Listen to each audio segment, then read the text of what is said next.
గణతంత్ర దినోత్సవాన్ని పురస్కరించుకొని ప్రతిష్టాత్మకమైన పద్మ పురస్కారాలు 2026ను కేంద్ర ప్రభుత్వం ప్రకటించింది. వివిధ రంగాల్లో విశేష సేవలు అందించిన 45 మందిని పద్మశ్రీ అవార్డులకు ఎంపిక చేసి ప్రకటించింది. తెలంగాణకు చెందిన మామిడి రామరెడ్డికి పద్మశ్రీ అవార్డు వరించింది. పాడి పశు సంవర్ధక విభాగాల్లో ఆయన చేసిన సేవలకు గుర్తింపుగా ఈ పురస్కారం ప్రకటించింది. అలాగే తమిళనాడుకు చెందిన నటేషన్, హైదరాబాద్లోని సిసిఎంబిలో పనిచేస్తున్న డాక్టర్ కుమారస్వామి తంగరాజ్కు జన్యు సంబంధ పరిశోధనలకు గాను పద్మశ్రీ అవార్డుకు ఎంపిక చేసింది. భారతదేశ అత్యున్నత పౌర పురస్కారాల్లో పద్మ అవార్డు ఒకటి.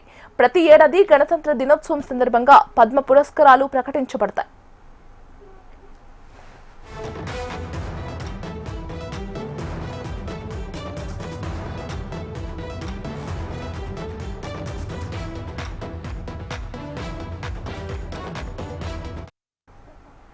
గణతంత్ర దినోత్సవాన్ని పురస్కరించుకొని ప్రతిష్టాత్మకమైన పద్మ పురస్కారాలు 2026ను కేంద్ర ప్రభుత్వం ప్రకటించింది. వివిధ రంగాల్లో విశేష సేవలు అందించిన 45 మందిని పద్మశ్రీ అవార్డులకు ఎంపిక చేసి ప్రకటించింది. తెలంగాణకు చెందిన మామిడి రామరెడ్డికి పద్మశ్రీ అవార్డు వరించింది. పాడి పశు సంవర్ధక విభాగాల్లో ఆయన చేసిన సేవలకు గుర్తింపుగా ఈ పురస్కారం ప్రకటించింది. అలాగే తమిళనాడుకు చెందిన నటేషన్, హైదరాబాద్లోని సిసిఎంబిలో పనిచేస్తున్న డాక్టర్ కుమారస్వామి తంగరాజ్కు జన్యు సంబంధ పరిశోధనలకు గాను పద్మశ్రీ అవార్డుకు ఎంపిక చేసింది.